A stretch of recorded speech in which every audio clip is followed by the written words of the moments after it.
नमाज से नहीं केवल मिलने वाला, जन्नत का रास्ता दुनियावी जिंदगी के अच्छे कर्मों से भी मिलेगा। नमाज भी हो और दुनियावी जिंदगी में अच्छे कर्म भी हो, ये मैं नहीं कह रहा, ये कुरान में अल्लाह का आदेश कह रहा है।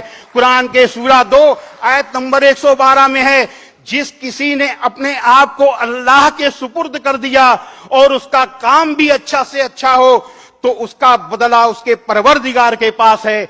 ऐसे लोगों को अंतिम दिन यानी क़यामत के दिन न तो किसी तरीके का डर होगा और न किसी तरीके का दुख होगा। हजरत मोहम्मद सल्लल्लाहु अलैहि वसल्लम से एक सज्जन ने पूछा कि ए अल्लाह के रसूल, इस्लाम में कौन बात सबसे अच्छी है? अब सुनिए कि अल्लाह के रसूल ने क्या कहा। भूखे को खाना देना और जान पहचान और गैर जान पहचान दोनों को सलाम करना, यह इस्लाम की सबसे अच्छी बात है।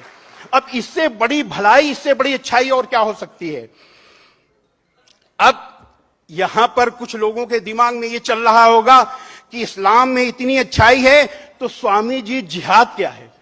जिहाद के बारे में हम ज्यादा नहीं बताएंगे क्योंकि समय कम है। हम केवल उसकी परिभाषा बताएंगे जिससे कि कुछ लोग समझ लें, जिनके दिमाग में चीज चल रही हो। इस जिहाद की परिभाषा है कि असत्य, अन्याय, अत्याचार का विरोध करने के लिए और अपनी जीवन की रक्षा के लिए किया गया हर तरह का प्रयास जिसका अंतिम विकल्प युद्ध है, जिहाद है।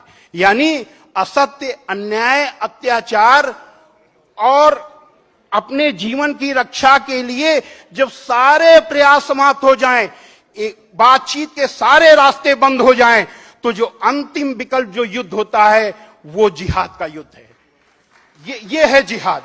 और इसी से आप समझ लीजिए कि इस्लाम लड़ाई का मजहब नहीं है, इस्लाम बदला लेने का मजहब नहीं है, इस्लाम दिल जीतने का मजहब है।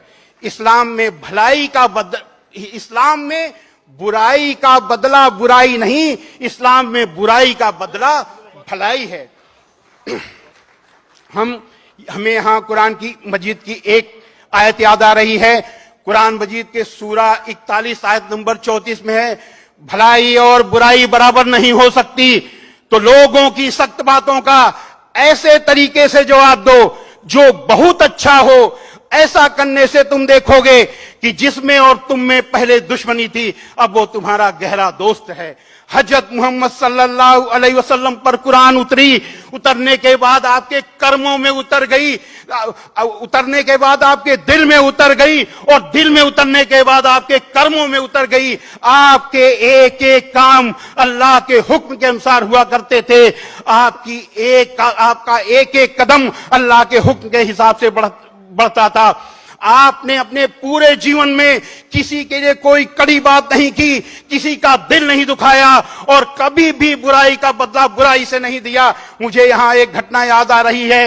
एक बुढ़िया माई, आप जिस रास्ते से जाते थे वो बुढ़िया माई, वो गैर मुस्लिम थी, वहां पर रहती थी, वो इतना चिढ़ती थी कि आपके ऊपर कूड़ा फेंकती थी। एक बार लगातार 3 दिन कूड़ा नहीं फेंका। हजरत मोहम्मद सल्लल्लाहु अलैहि वसल्लम ने सोचा कि बुढ़िया माई कहीं बीमार तो नहीं हो गई, उसने मेरे ऊपर 3 दिन कूड़ा नहीं फेंका। वो उन्होंने आवाज दी, माई माई। बुढ़िया माई ने पूछा कौन? आपने कहा मैं मोहम्मद। इतना सुनना था कि बुढ़िया माई बहुत जोर से नाराज हुई, बोली ए मोहम्मद यहां कैसे आए? आपने कहा माई आपने 3 दिन से मेरे ऊपर कूड़ा नहीं फेंका, मैंने सोचा कहीं आप बीमार तो नहीं हो गई, मैं आपको देखने चला आया। इतना सुनना था कि बुढ़िया माई फूट फूट कर रोने लगी, ए मोहम्मद आप कितने अच्छे हो, मैं कितनी बुरी हूं, मैं आपके ऊपर रोज कूड़ा फेंकती थी और आप मेरा हाल लेने आए हो। और अंतिम समय बुढ़िया माई आपकी अनुयायी बन गई। हजरत मोहम्मद सल्लल्लाहु अलैहि वसल्लम ने बुढ़िया माई की बुराई की वजह से बुढ़िया माई से लड़ाई नहीं की, बुढ़िया माई से बदला नहीं लिया, बल्कि अपने अच्छे आचरण, अच्छे अमल से बुढ़िया माई का दिल जीत लिया।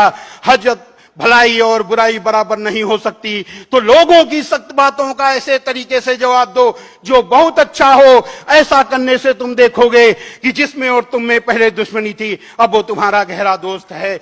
हजरत मोहम्मद सल्लल्लाहु अलैहि वसल्लम दुनिया के सबसे अच्छे इंसान थे। ऐसा ही इंसान न कभी पैदा हुआ है और न कभी पैदा होगा, न भूतो न भविष्यति। ये है इस्लाम।